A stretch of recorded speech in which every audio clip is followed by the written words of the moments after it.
Welcome to Visual Algebra Lecture 5.12, the third Sylow theorem and simple groups. Recall that a maximal subgroup of prime power order is called a Sylow p-subgroup. In the previous lecture, we proved the second Sylow theorem that for each prime, all Sylow p-subgroups are conjugate. The third Sylow theorem says that the size of this conjugacy class is 1 mod p and also divides the index m.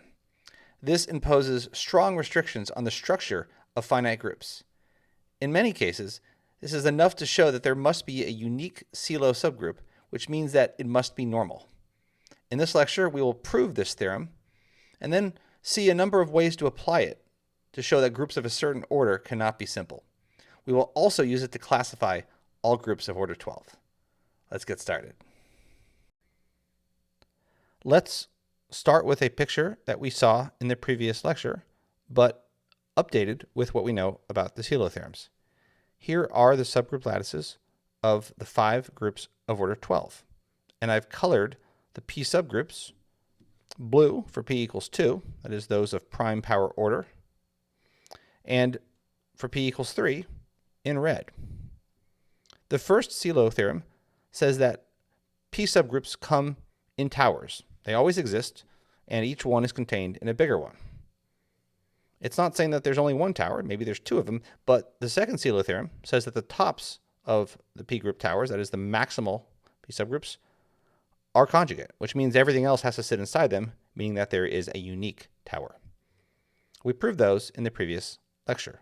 In this lecture, we will explore the third Sylow theorem, which characterizes the possible sizes of these conjugacy classes.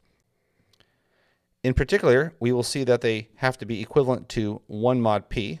So NP is equivalent to 1 mod p, but also NP has to divide the index m. So for p equals 2, that means that the number of Sylow 2 subgroups, size of this conjugacy class, has to divide 3 and be equivalent to 1 mod 3. So that means that N2 equals 1 or 3. And indeed, these conjugacy classes either have size 3 or 1.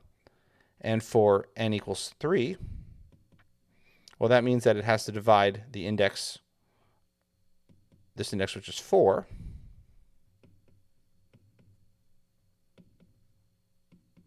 And again, this index, that's from here to the top. And it's 1 mod 3, so it means it's 1 or 4. And indeed, these conjugacy classes either have size 1 or size 4. Here is that formal statement. Let NP be the number of Sylow p subgroups, then NP divides the order of the group, and NP is equivalent to 1 mod p. And because the order of the group is, let's just remind you,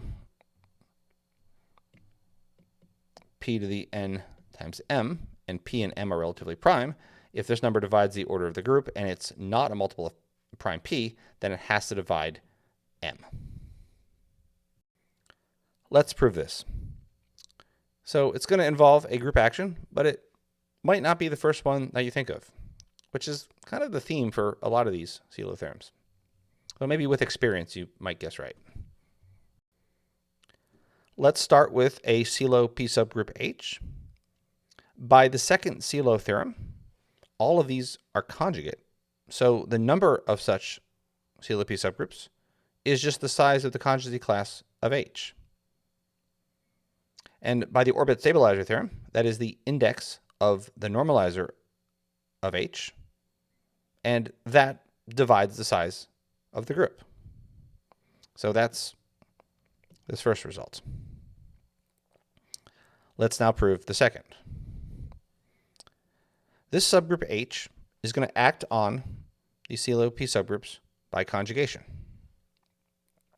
where if we press the little H button, we take each subgroup K and just conjugate it by H. So here's kind of a picture of this. So we have G and we have H. And, usually we let G act on subgroups by conjugation, but we're going to do things a little bit differently now. We're only going to let H act on the subgroups by conjugation. So we're going to restrict how many buttons we're allowed to press. So instead of all of these being conjugate, if we're allowed to press all the buttons from G, this orbit's going to be fractured. And here's what we're going to show. We're going to show that H is the only fixed point. And I claim that that is going to imply this part by the p-group lemma that we proved a couple lectures ago. Here is a picture of that, well, differently. But before we explain it, let's remind ourselves what the p-group lemma says. So the p-group lemma says that if we have a p-group, in this case H, acting on a set, then the number of fixed points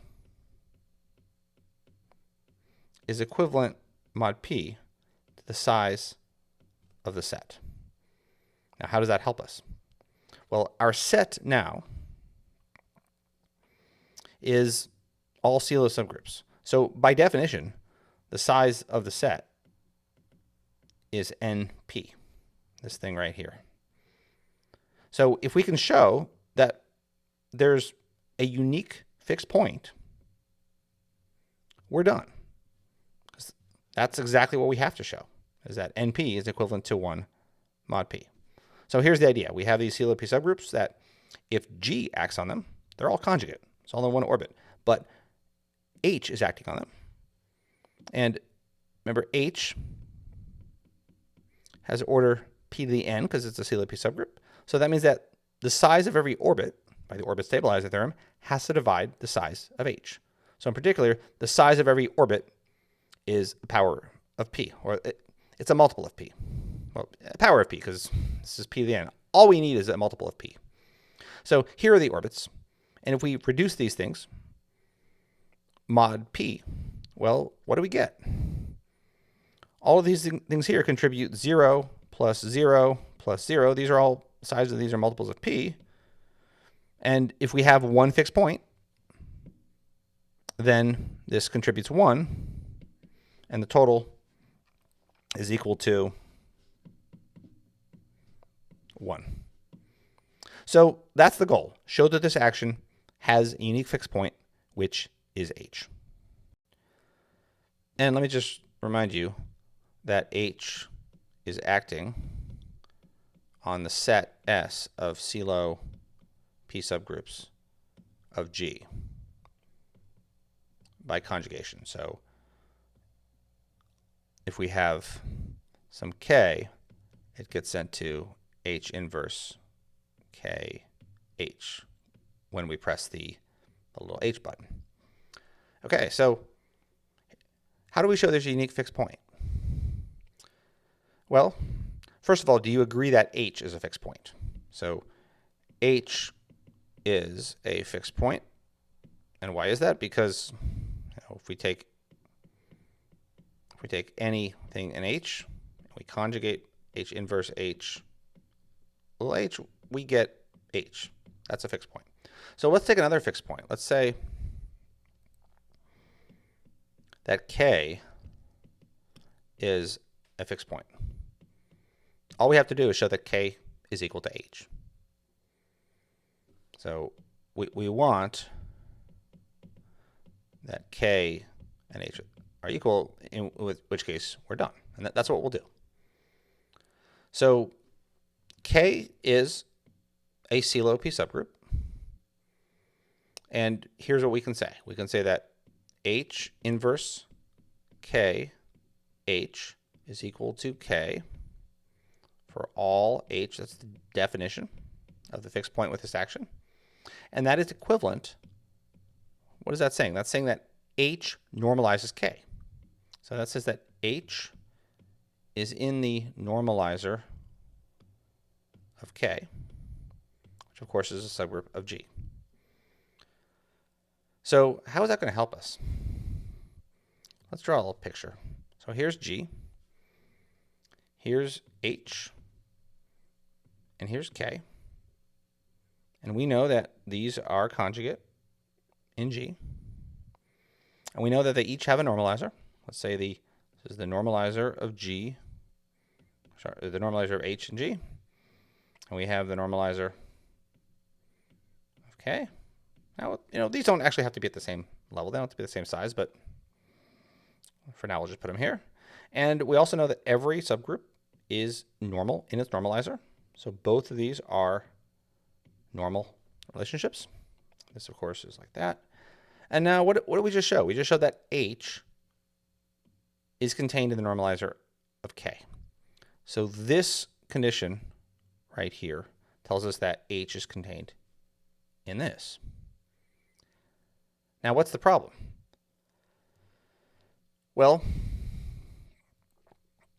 we know that K is a Sylow p-subgroup of G, but it is also a Sylow p-subgroup of this. So let me just recall what the order of these are. So this is size p to the n times m. These are size p to the n. So by definition, these are Sylow p-subgroups in G, but they're also Sylow p-subgroups in the normalizer. And so let's forget about G and just look at the normalizer of K. This has Sylow p-subgroups. Here are two of them, but this one is normal. And that means it is the unique Sylow p-subgroup because all of them are conjugate. And so here, because a Sylow p-subgroup is normal in this group, it has to be unique, but there are two Sylow p-subgroups, H and K, in here, and therefore they have to be equal. You got that? So I just basically said the proof. So in other words, these things have to be the same. But let's write that down. So H and K, so main ideas are H and K are P Sylow in G, and in the normalizer, this is why I said in the previous lecture that I like using this as an adjective, p Sylow. So these are Sylow in here, but what else do we know? H and K are conjugate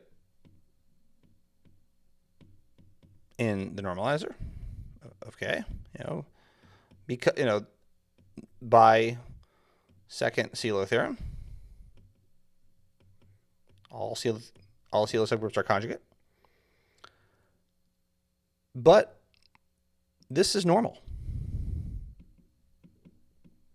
But K is a normal Sylow p-subgroup in its normalizer, and hence unique by the second Sylow theorem. So thus, H and K have to be the same. And that's just saying that the set of fixed points is just H itself. And so we conclude that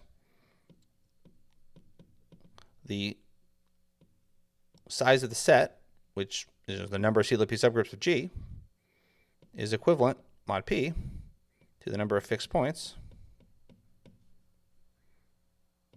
which is equal to 1. And that's the proof. Isn't that neat? Let's take a step back and summarize the proofs of the Sylow theorems from this lecture and the previous. For the first Sylow theorem, we started with the trivial group, and we used Cauchy's theorem to say that this is contained in a subgroup of order p, and then we inductively created larger subgroups. If we had a subgroup of order p to the I, we created one of order p to the I plus 1 that contained it using the correspondence theorem. For the second and third Sylow theorems, we used a clever group action, and then we applied one or both of the following. We used the orbit stabilizer theorem. Actually, we probably use it more than we said it out loud. And then the p-group lemma. To summarize, we used the following actions.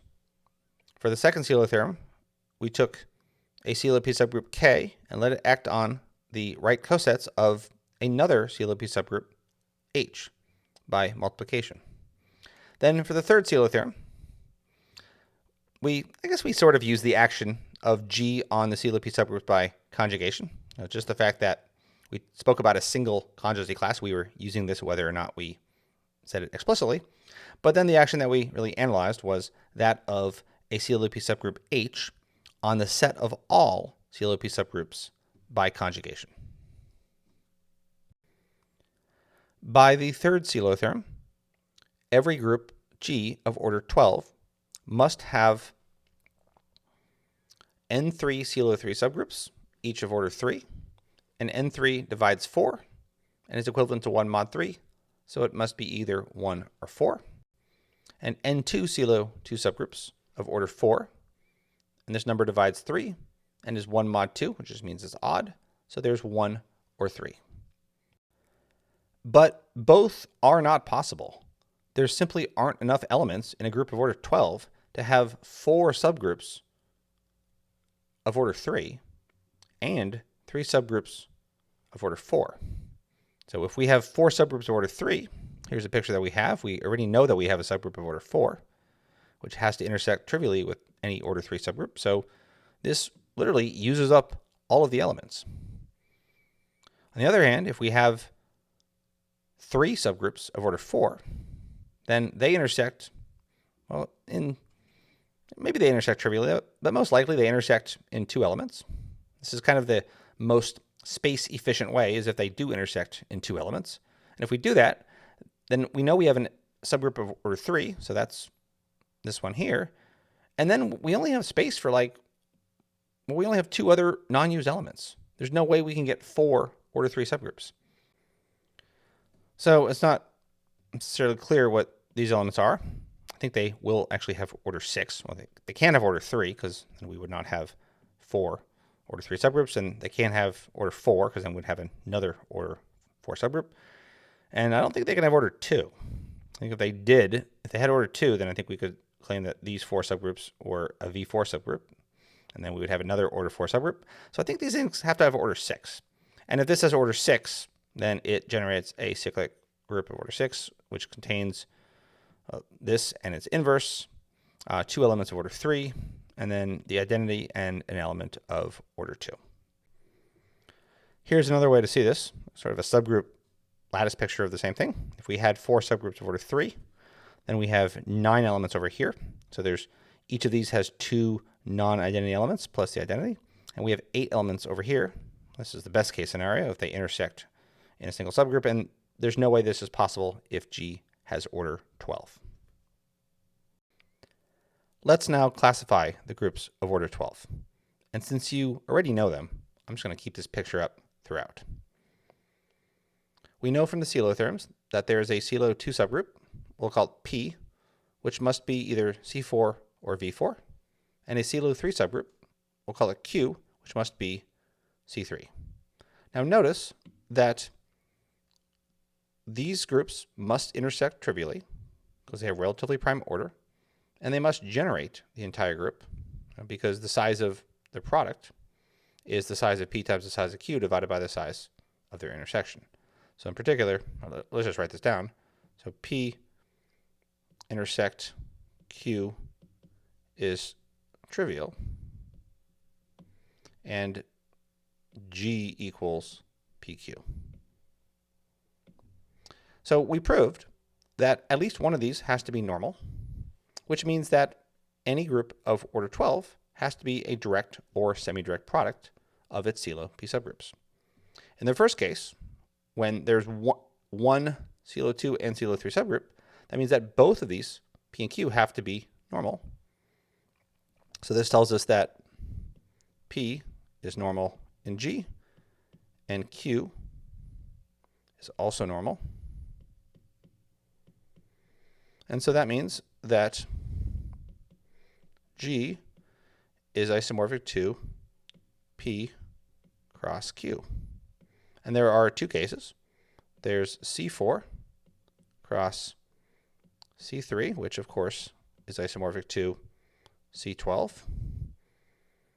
And then there's V4 cross C3, which V4 is C2 cross C2, so that's isomorphic to C6 cross C2.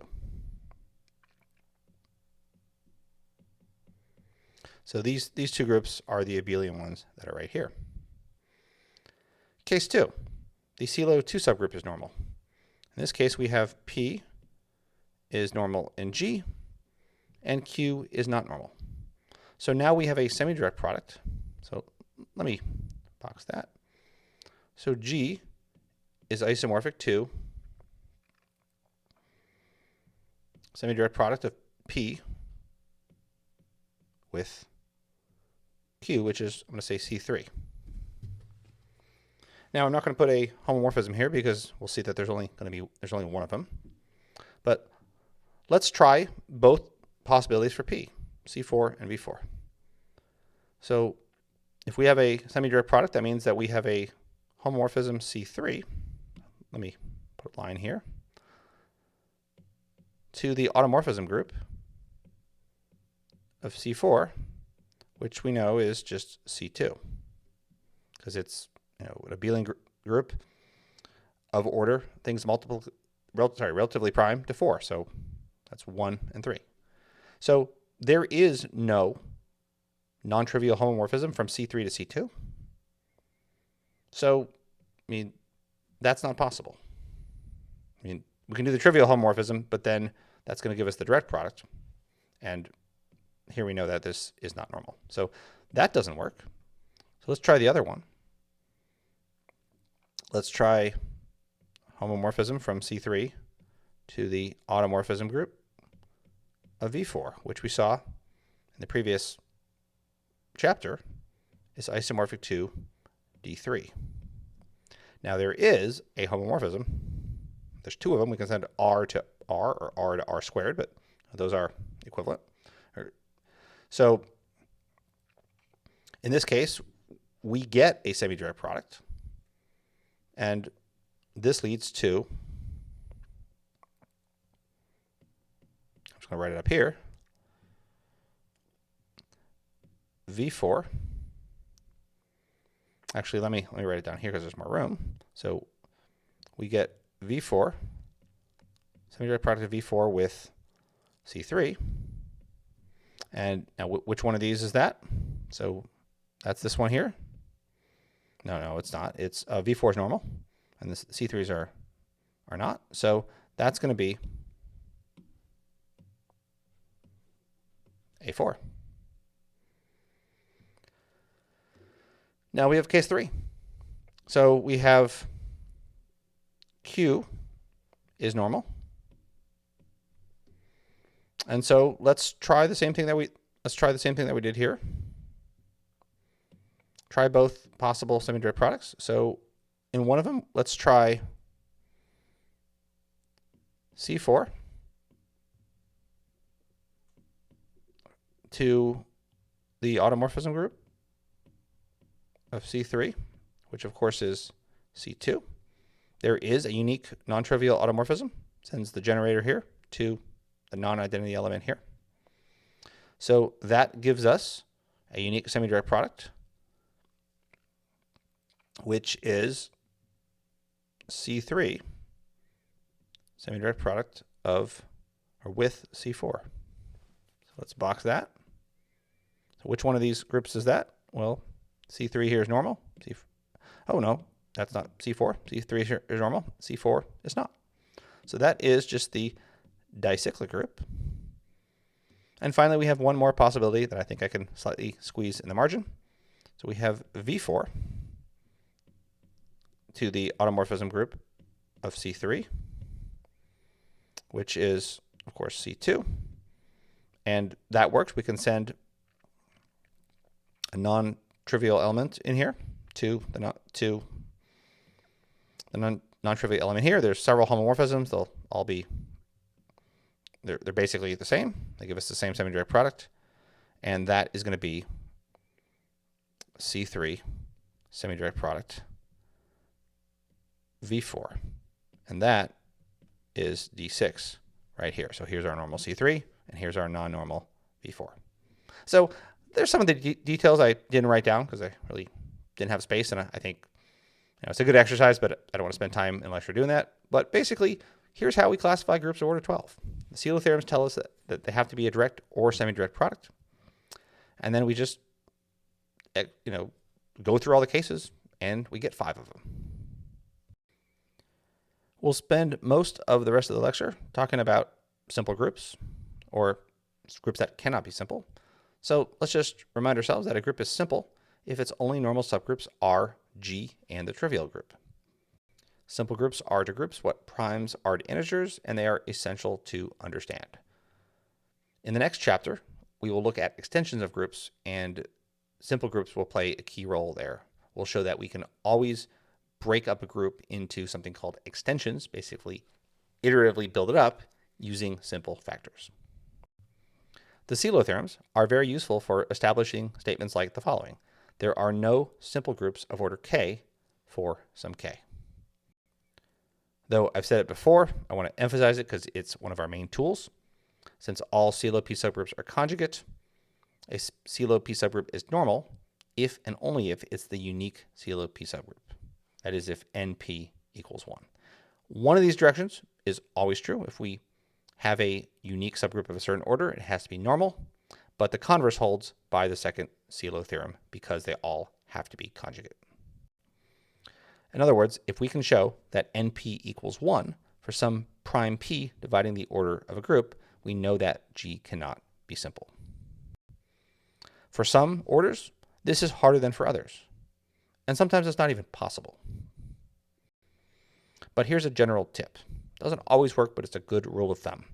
If you're trying to show that np equals 1, it's usually helpful to analyze the largest primes first.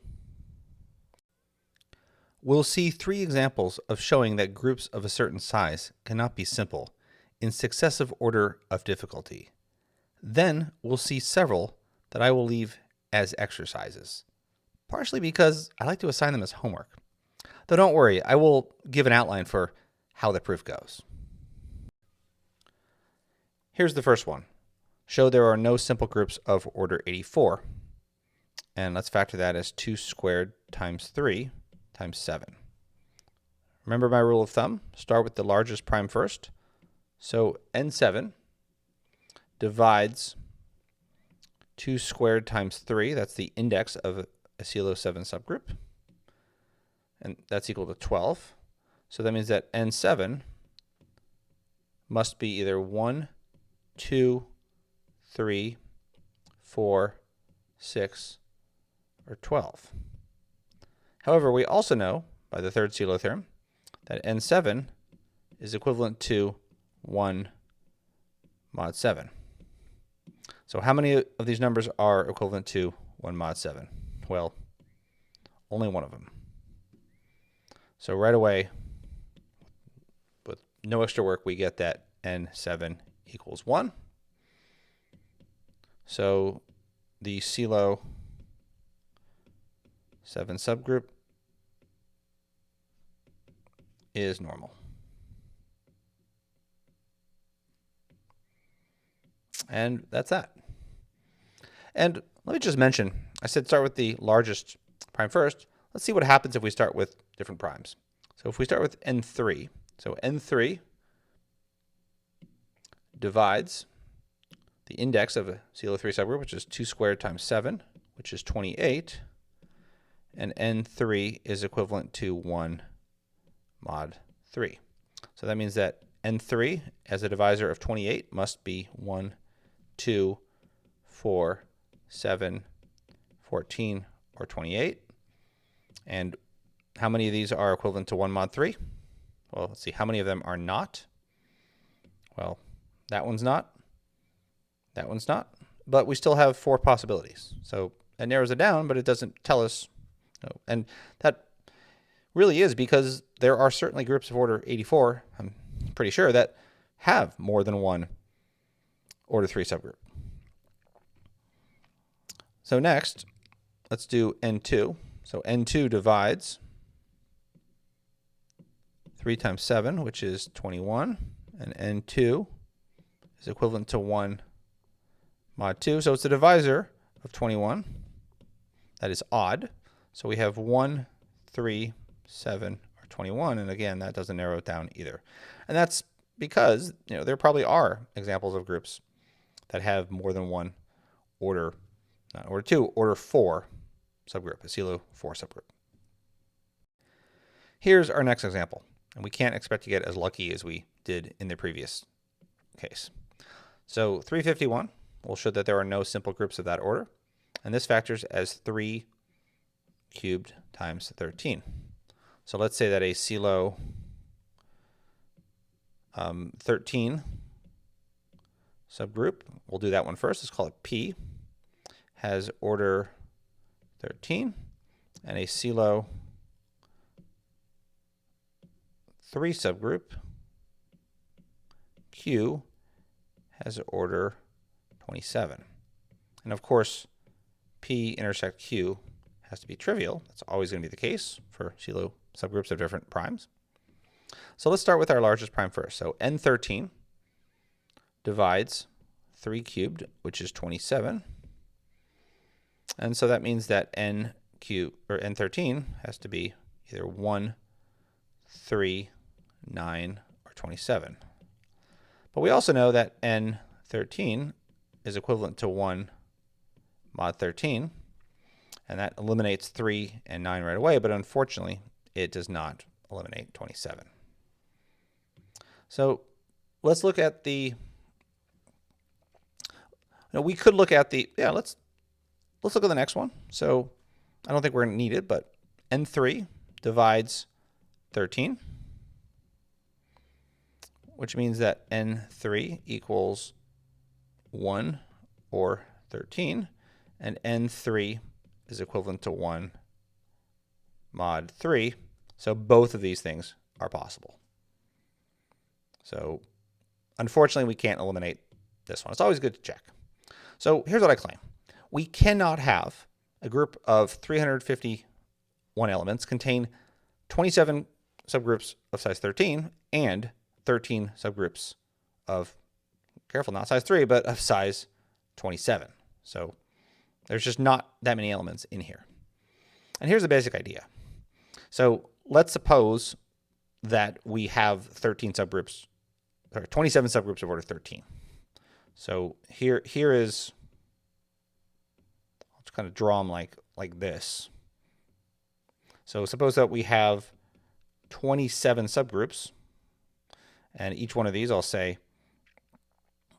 this is P has order 13. So that means that there is an identity element in all of them, and they all intersect trivially because they have prime order. And then, so there has to be, what else? 1, 2, 3, 4, 5, 6. Oh, there's already have 7, 8, 9, 10, 11, 12. So we have 12 elements in all of these, or each of these contains 12 non-identity elements. So let's say that n13 equals 27. Then 27 subgroups have 12 non-identity elements. And 27 times 12 is 324. So G has 324 elements of order 13. So what's left? If the order of G is 351, and we have 324 elements of order 13, that means that we have 27 elements not of order 13. Well, we know that a Sylow 3 subgroup has to have order 27. And there are those elements. So in this case, thus there exists a unique Sylow 3 subgroup because there doesn't fit any more elements. So we have this subgroup with 26 elements out here, and that is Q. And so that tells us that n3 equals 1. That Sylow subgroup is normal. So we'll call that Q is normal in G, and therefore G cannot be simple. Here's our third example. Show that there are no simple groups of order 24. If we try the third Sylow theorem, we can only conclude that n2 is 1 or 3, and n3 is 1 or 4. We cannot eliminate the possibility that maybe n2 is 3 and n3 is 4. However, if we take a Sylow 2 subgroup, call it H, then that has order 8. In other words, that has index 3. And that's relatively small. Remember, our mantra is that groups of small index tend to be normal more often than ones of large index because there's just fewer left cosets that have to be right cosets. And in this case, we can apply the following lemma once we prove it. If G has a subgroup of small enough index, say n, and the order of G does not divide n factorial, then G is not simple. Okay, so what's going on here? What do these things have to do with G not being simple? Well, when you see n factorial, you should think about the symmetric group. And when you see a subgroup of index n, think about n cosets. And there's an action here, which is a homomorphism to the symmetric group. So let's write that down. So let's let G act on the right cosets. You can do left cosets if you want. Right cosets. So by multiplication, we've studied this throughout this chapter. So that defines a homomorphism from G to the permutations of S. And since that's an n-element set, that's isomorphic to Sn. So here's what we have. We have G. We have H, which has index 3. Or I guess in this case that has index n, because we're proving the more general case. And then remember that the kernel of this action is always it's always contained in H. And moreover, it's the base of that conjugate fan. So maybe this is like X inverse HX and Z inverse HZ. This could be normal, this could just have size 1. But the kernel is here, and then the trivial subgroup is going to be down here. So if we want to show that G is not simple, all we have to show is that the kernel is not G and is not trivial, because the kernel is always normal. So we know the kernel is not G because this action is not the trivial action. It never is if n is bigger than 1, but also because the kernel is always contained in H.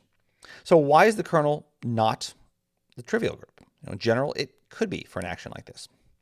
Well, that's where this assumption comes in, that G does not divide the order, or does not divide n factorial.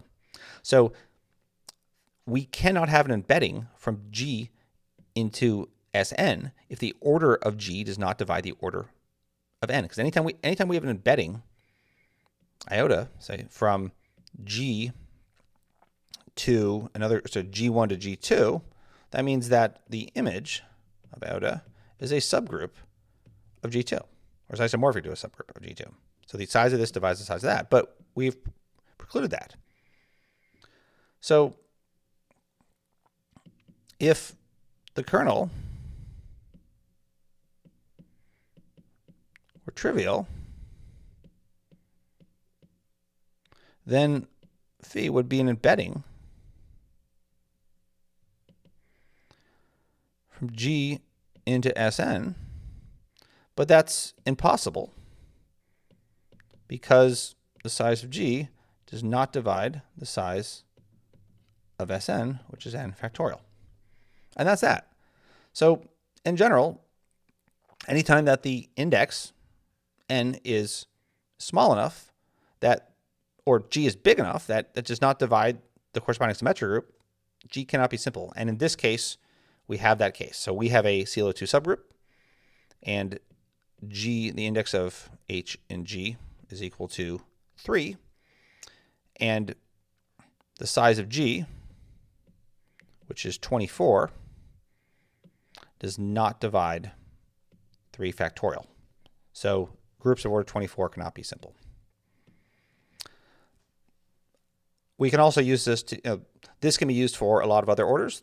off the top of my head, I know that I think 108 is another one that works. And it's worth, seeing how many you can come up with. I don't really know what conditions on the primes you need, but I'm sure you can come up with a few yourself. As promised, I will leave you with two exercises that I really like, which I leave as homework. So I'm not going to do them in their entirety, but I will give you an outline for how they go.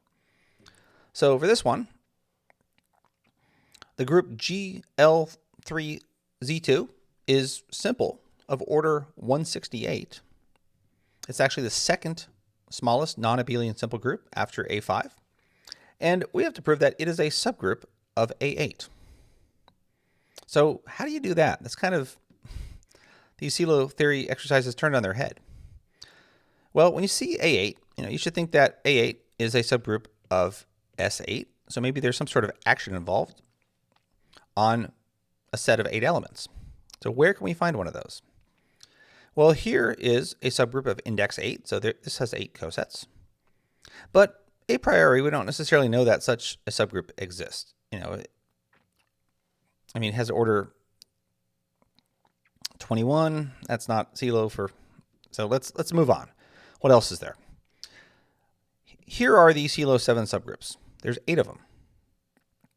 And they're all conjugate. So let's let G act on the set of Sylow 7 subgroups of G. So this defines a homomorphism from G to the permutations of these 8 things, which is isomorphic to S8. Moreover, the kernel of this is the intersection of these subgroups. Remember the base of the conjugacy fan, which has to be trivial. So that means that we have an embedding from G into S8. So now what do we have? We have S8, we have A8, which has index 2, and we have G here, and by the diamond theorem, we have A8 intersect G. Now, do you see the problem? G is simple. Particularly, it cannot have a subgroup of index 2. So that means that we cannot have this picture where G is not contained in A8. What we have to have is S8, A8, and G like that. I will say that when you see this exercise, you don't usually see what group this is. It just says something like, show that a simple group of order 168 must be a subgroup of A8. But I like to say what the group is, and I like to show the subgroup lattice. Because why not? Here is our last exercise. Prove that there are no simple groups of order 90. Now, it is not standard to put A6 in here, but our proof will involve A6, and I happen to have this subgroup lattice, and this is the third smallest non-abelian simple group after the one we just saw of order 168. So I figured, why not include it? Okay, so where does 90 come in here? Well, I think cold turkey, it's not clear at all how to approach this, so I don't usually give this problem. I give a few parts, and the first part says, show that if G has a non-normal Sylow 5 subgroup, then there's a non-trivial homomorphism into S6. So let's start with N5. So N5 divides 2 times 3 squared, which is 18. And N5 is equivalent to 1 mod 5. So together that means that N5 equals 1 or 6. And we're trying to show that there's no simple groups. So that means that we should, so if N5 equals 1, the group is not simple. So let's suppose that N5 equals 6, and let's show that G cannot be simple in that case. Either arrive at a contradiction or show that there's some other normal subgroup like the kernel of some action. Okay, so let's let G act on the subgroups of, or act on the Sylow subgroups. So let's write that down. Let G act on the Sylow 5 subgroups of G. This defines a homomorphism from G to the permutations. Let's call this set S of S, which is isomorphic to S6. So that's the first part. Now, what does A6 have to do with this? Well, we're assuming that G is simple, in which case, this can't be the case. So now we have a similar situation to what we had before. If we have a homomorphism from G into S6, let me draw this over here. So we have S6, and well, A6 is an index 2 subgroup. So if G over here it was not contained in A6, then we would have, by the diamond theorem, we would have G intersect A6, the same idea. We would have an index 2 subgroup of G. So that means, this being impossible means that G has to embed into A6. Now G has order 90 and A6 has order 360. And you can just see from here that there is no index 4 subgroup of A6. So that's not possible. However, maybe that's not satisfying because you may not know right away that this is a subgroup lattice. But we can prove that simple groups cannot have an index 4 subgroup. I think it was earlier this chapter we proved that they cannot have index 3 subgroups. Remember that simple groups cannot have an index 2 subgroup. Those are always normal. And then there's that result about if there's no subgroup of index 2, then any subgroup of index 3 is normal. So simple groups cannot have index 3 subgroups, and we can make a similar argument about index 4 subgroups. But that proof is more involved. It basically amounts to showing that if we have a homomorphism from G to S4, that all the possibilities for the image being a subgroup of S4 would lead to a non-trivial normal subgroup. So as I promised, I'm leaving some of the details for you. This is an outline of how it would go. And I still think it's really good to show that that simple groups cannot have index 4 subgroups. And that takes us to the end of chapter 5, or at least I think it does. I will not rule out the possibility of having a new idea and adding another video at some point in the future. But for now, there are basically two paths that you can take from here. In my undergraduate class, I get to this point after about 13 weeks in a 5-week semester, so I spend the last 2 weeks doing ring theory. So I jump from here to chapter 8 and do about the first half or first 2/3 of that. In my graduate class, I get to this point after 5 weeks. So I go a lot faster and I do not do all the details of like proving everything is a subgroup and is normal, etc. So my graduate class, I go from here right into chapter 6, and then I go all the way through the end of chapter 9.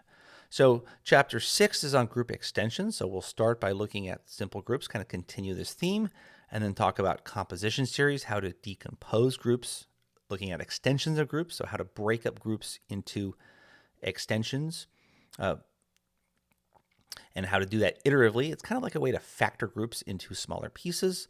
So not just composition series, but we'll look at solvable groups and nilpotent groups. So this is a way to break up groups into what are called abelian extensions or central extensions. So that's the theme of chapter 6.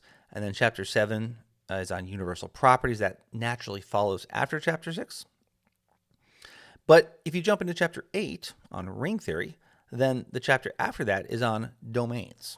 So divisibility and factorization, integral domains, things like that. So it's natural to do 6 and 7 in a pair and then 8 or 9 in a pair, but you can do those in either order. So I will leave it up to you, and I will say at this point when I'm recording this, it might take some time for me to finish all 4 of those chapters. So I will put them on the end screen as they become available. Lecture 6.1 and lecture 8.1, and you'll just have to have patience because it might take me a while to record all of those lectures. But I will say, and I'm somewhat biased, that there is really cool stuff in all of those chapters. So I hope you stick around for all of them. And whichever path you take, I'll see you on the other side.